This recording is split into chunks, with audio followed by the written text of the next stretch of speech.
Hey, New York City, your new mayor, just flipped.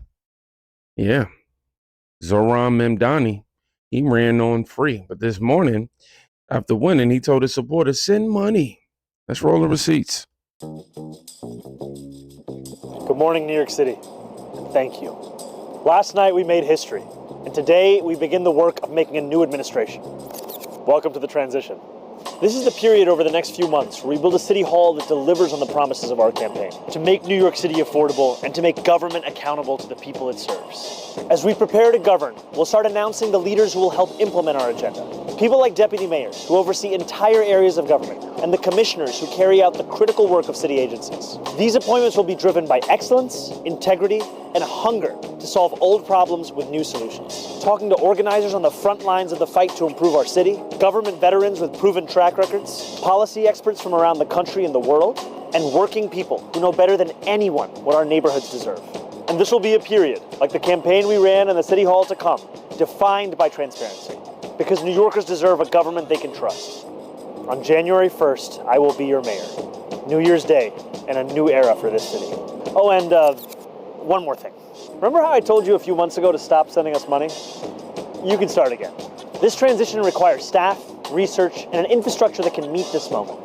And it will be made possible by the people who built and believe in this movement. So I hope you'll make a donation at transition2025.com. Now let's get to work. Oh, wow. That sounds real Project 2025-ish. Day one. And my guy's already passing around the collection plate, y'all. The same guy who promised free buses, free rent, free childcare. The only thing free so far is the campaign talk. If you ask me, reality just kicked in. Now, here's what the ideology really means when you translate it. Scott? Oh, are you saying he wasn't the unifying voice of a generation that you predicted mere moments ago? Axe, where was the man that you predicted would not slice and dice the? Look, guys, he started his speech by quoting Eugene Debs, who ran for president of the United No. 5 times as the Socialist Party of America candidate. He repeatedly attacked people in this. No, I know my socialists. I keep a close eye on them. Yeah, I work close eye. So here's the thing. He went after everybody that he thinks is a problem. People who own things, people who have businesses. He said an interesting quote: "No problem too large for government to solve." Or too small, important. And so when you think of the world that way, that every problem, no matter how small or how large, is something for government to do, let me just decipher this for you. Tax increases as far as the eye can see, which means the people who need to provide jobs to the young people that you say need jobs are going to flee as quickly as they possibly can. I think this was a divisive speech, and he clearly sees the world in terms of the people who are oppressing you and the oppressed. And he said the oppressed are now in City Hall. Now, when government sees every issue as its job, the only fix is to tax everything that moves. Small businesses get crushed. Middle-class jobs disappear. It's the socialist starter kit every single time. I'm about we will prove that there is no problem too large for government to solve and no concern too small about it. All right. It sounds good. Mm-hmm. To your base, that is. And the mask came off in his own victory speech, though. And if there is any way to terrify a despot, it is by dismantling the very conditions that allowed him to accumulate power. I'm so obsessed with this guy. This is not only how we stop Trump, it's how we stop the next one. How did Donald Trump accumulate power? Capitalism. He accumulated power by making money, by creating businesses, by building, New York. A lot of New York was built by Donald Trump. So that's how he accumulated power. So what he's saying here, you want to talk about the mask coming off, what he's saying here is we have to now dismantle that system of capitalism because that's what gave him power. Wow. Translation. Y'all want me to do that for y'all? Listen to If this. there is I any got you. Tear down capitalism, the same system that built New York. I can't even talk. These people talk about fighting oppression, but what they're really fighting is the freedom to build, own, and keep what you earn. When somebody actually calls it out, actually just listen to this next clip from the man himself. Do well because I love New York. I really love New York. When I left New York for Washington, New York was doing really well, but there were some bad signs. The bad sign was a guy named de Blasio. So the signs of de Blasio, that was the beginning, and it was bad. This one, we're going to look. For 1,000 years, communism has not worked. Communism, or the concept of communism, has not worked. I tend to doubt it's going to work this time. Did you see his victory speech? It's literally never worked. Yeah, I thought it was a very angry speech, certainly angry toward me, and I think he should be very nice to me. You know, I'm the one that sort of has to approve a lot of things coming to him, so he's off to a bad start. You know, I'm so torn because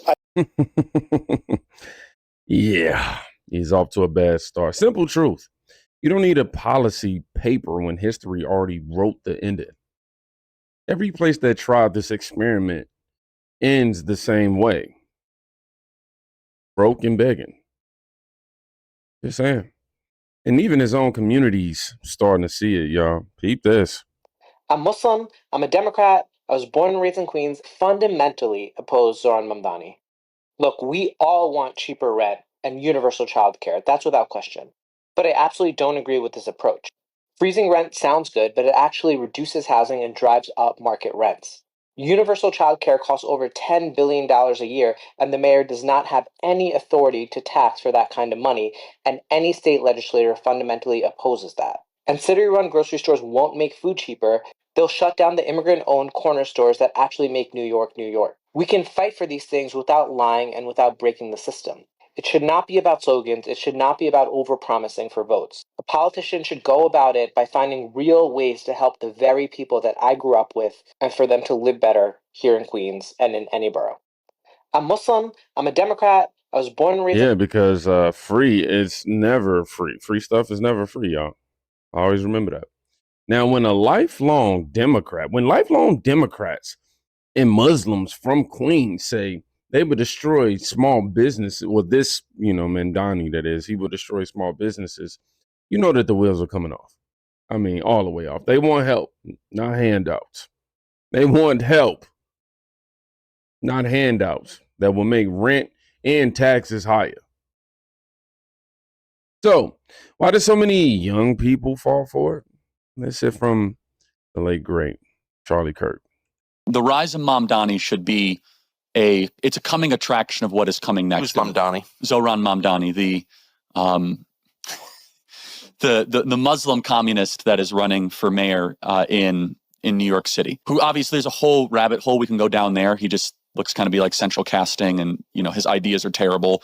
He wants the city to run the grocery stores, all that. But I think everyone's not everyone, but most people are missing the point of really what this is. This is yet another distress signal by young people to say, hey, if you're not going to fix our life economically, we're going to get very radical politically. Now, let's take a step back. President Trump won the youth vote in many states across the country, in many battleground states. Now, Tucker, 12, 13 years ago when I started Turning Point, if you would have told me that a Republican running for the presidency would be winning the youth vote in Michigan and in Arizona, I'd say, no way. It's an incomprehensible accomplishment of what President Trump was able to do. One of the reasons he was able to win younger voters and younger men, especially in big numbers, is that they were trying to get their leaders' attention. They said, hey, this guy, Donald Trump, he is pledging to go fix our economic anxiety. He is loud. He is going to get your attention. Donald Trump was a distress signal by a lot of young people, especially young men, that were stuck in a credit-centric renter economy. And again, this is what is the rise of Mamdani. It's just another iteration of this, only from the left. Gen Z is screaming for economic relief. But instead of fixing the cost of living, they're chasing politicians who promise utopia with someone else's wallet. The frustration is real. But this fix isn't. Now listen to how Washington's taking it, y'all. Zohran Mamdani is without a doubt the biggest win for socialism in the history of the country, and it is the biggest loss for the American people. He is truly a committed Marxist. And the results of that race tell you everything you need to know about where the Democrats and their party are headed. From the backbench to their leadership, Democrats have fallen in line behind the socialist candidates. Hakeem Jeffries, as you know, is the highest-ranking Democrat in the House. He gave his full blessing to Mamdani and his socialist agenda. Chuck Schumer, the highest-ranking Democrat in the Senate and the highest-ranking Jewish leader in America, flirted with endorsing Mamdani all the way to the bitter end. Never mind the fact that Zohran has embraced anti-Semitic rhetoric and promised to arrest the Prime Minister of Israel if he visits New York City again. And then there's President Obama, who called Mamdani over the weekend to extend his praise and act as a sounding board for the young socialist. You can't make this stuff up. The man who made healthcare unaffordable with his own socialist scheme is advising the man whose false promises will surely make life unlivable for millions of New Yorkers who cannot afford to flee the city. He's right. This isn't just a New York problem. It's a test run for what they want nationwide. And if the blueprint is spin now, figure out later, we're all footing the bill. Wow. Now, one last clip shows how wild the narrative's already getting, though. All right, y'all, the Islamic Caliphate in New York starts now. That means we are all converting to Islam. I've already got one friend converted tonight. So the lines to begin conversion will begin tomorrow morning, bright and early, 8 a.m. There will be mosques being built on every single block. But in the meantime, start outside my door. I am happy to help you convert, happy to be there on your journey. If you'd rather do it with somebody else, totally understand. You have to be safe, you have to be comfortable. But I'm so glad to have you, my brothers, my sisters, my siblings, on this journey.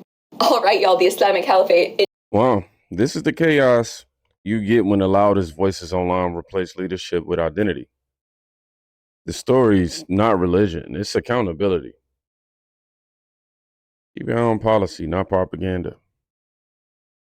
Here's the truth. Zohran Mamdani didn't just flip on his supporters, he exposed the entire illusion that socialism sells. Every time someone like him preaches equality, what they really mean is equal misery for everyone who actually works. He told New Yorkers everything would be free. Now he's begging them to basically fund the fantasy. It's not leadership. That's a hustle with campaign signs. This is the same movie we've seen before. Promise heaven, deliver higher rent, deliver higher taxes and fewer opportunities for the same people you swore to protect. And when it all falls apart, the answer is always the same. We just need more time. We just need more power. We need some more money of your money. But people are waking up and you can feel it. Same working class families who kept this country running through lockdowns, through inflation and political chaos. They done carrying the bill for failed ideas. What you're seeing in New York right now isn't progress, it's a preview. And if we don't speak up, the same blueprint hits every major city next. So when they tell you it's free, remember, it's not free. It's funded by you. When they say it's fair, remember, they're talking about control, not freedom. America doesn't need more handouts. It needs accountability. It needs strength. It needs leaderships who still believe in earning your way, not taking someone else's. And that's why this channel exists. Document every flip, every lie, and every power grab until the truth outweighs the propaganda. Now, if you made it to the end of this video, I want you to write, let's keep pushing, because that's the vibe that I feel like the MAGA community is in right now. Y'all be safe. Go check on a friend today. You can quite literally be saving their life. Peace.